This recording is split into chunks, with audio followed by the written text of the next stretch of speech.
काट देती, पर रोटी तो खा लेने देती। पर तुम्हारी सबसे बड़ी कमी क्या है कि मन जैसी कोरा मुंह में दो, ए कचौरी कहूं ना भजी जा रही, सुन लो पहले, पूरा दिन है वो मेहता ही दरड़त, खबरदार आज तुम ही रहोगे कि मैं ही रहूंगी। तो नहीं विचार कर लोगे, जब 12 घंटा कट गए तो नहीं 5 मिनट और कट जाने देती, रोटी खा लेने दो। पर घर घर की बात तुम ध्यान से सुन लेना, अगर जहां झूठ हो गए पूरे दिन की कलह और क्लेश बताई ताई खंजावाई ताकन वो रोटी को कोरत हो रहे, ये कमी है तुम्हारी। उसे भोजन खाने दो पहले चैन से, आई समझ में। खाना खाने पे बहुत बड़े नियम हैं। भोजन खाते समय टीवी को नहीं चलाना चाहिए, मोबाइल नहीं देखना चाहिए रोटी खाते समय। और जो रोटी खाते समय मोबाइल को चला करके भोजन खाएंगे वो पेट के रोगी बन जाएंगे, उन्हें दुनिया में कोई ताकत नहीं बचा सकती, कोई नहीं बचा सकती। तो उस समय महाराज जब भोजन खाने बैठे तो वे दोनों रानी कान में बोली क्या है, कैसे, इनको बहुत दिना घर बीते,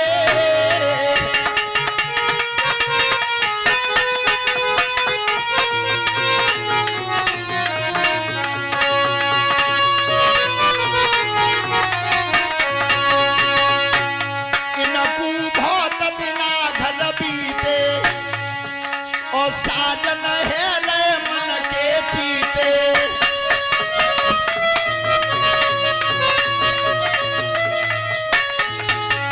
साजन है रे मन के चीते, और घर में जेठ लगे मौसीते।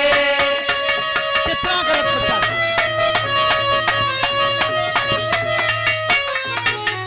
मेरी बात ध्यान में लाओ और इन दोनों की जांच करवाओ।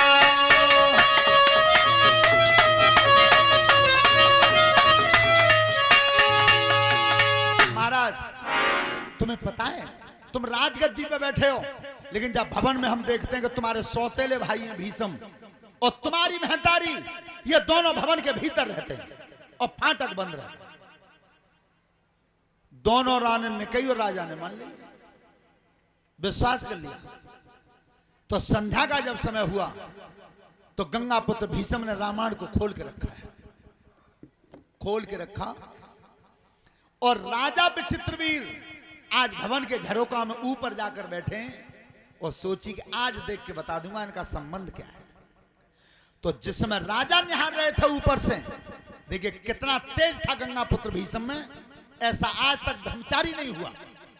और बच्चों ने देखा होगा, नेट पर देख लेना आप भी खोल के, एक दिन ये आया था मोबाइल पे कि जो त्रेता में राम से युद्ध हुआ रावण का, लंकापति रावण और ये गंगा पुत्र भीषम, ये अगर एक ही समय के दोनों महारथी होते और दोनों के बीच में युद्ध हो जाता तो जीतता कौन?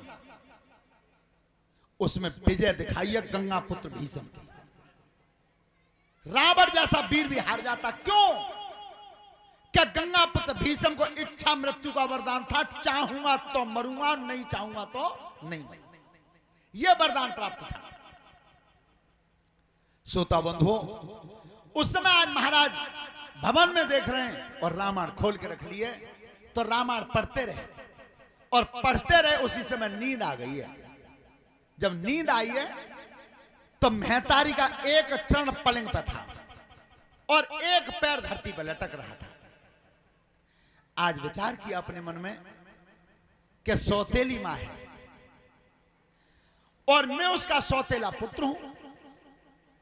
अगर पैर को हाथ से पकड़ता हूं, एकांतवास है, दोष लग जाएगा, कोई देखने वाला नहीं है।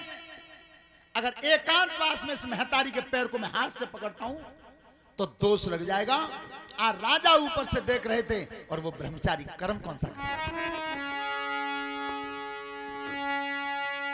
अरे तब गर्दन दैये झुकाई,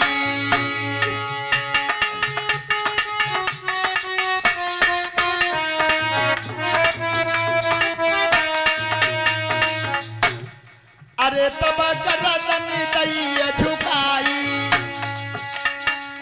ब्रह्मचारी नहीं समय लगाई।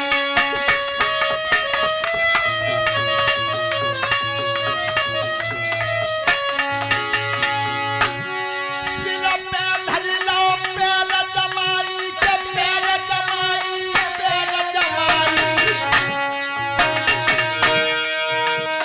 तब भीषम लाई उठाई।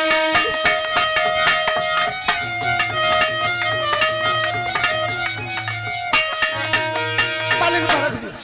ध्यान रखना कितने ब्रह्मचारी थे और कितना तेज था कि मैया के पैर को हाथ से नहीं पकड़ा, गर्दन झुका के और सिर के ऊपर पैर को रख करके उठा के पलंग पर रख दिया। राजा देख रहे थे। चाखन पैर पलंग पे टेको,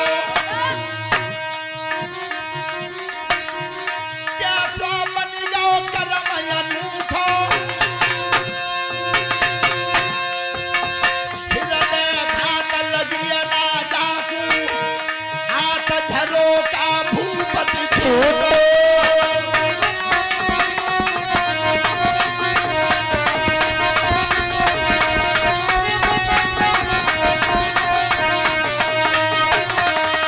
मैंने भारी पाप करोए,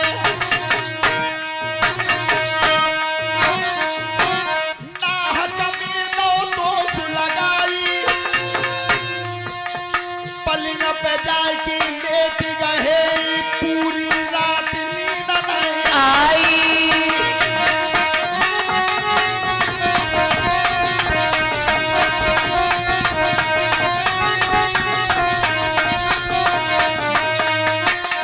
महाराज चले गए, रात में नींद नहीं आई। क्यों? कि मनसा पाप लग गया। मनसा पाप पहले लगता था, अब नहीं लगता है कलयुग में। जब मनसा पाप लगा कि मैंने ऐसे भैया पे, इतने बड़े ब्रह्मचारी पे इतना दोष लगा दिया, सवेरा हुआ। उस समय जिस समय गंगा जी के पुत्र भीषम सूर्य देवता को जल दे रहे थे, सूर्य को जीवन में ध्यान रखें, सभी पढ़ने वाले बच्चे सुबह स्नान करके अगर सूर्य देवता को एक लोटा जल दे दिया जाता है, वो पढ़ने लिखने में बहुत बड़े होशियार बन जाते हैं, बहुत योग्य बन जाते हैं।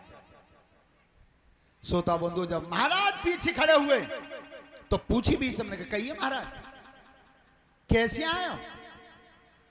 तब पूछी, भैया हम ये पूछना चाहते हैं कि किसी को अगर मनसा पाप लग जाए तो छूटा तो कैसे?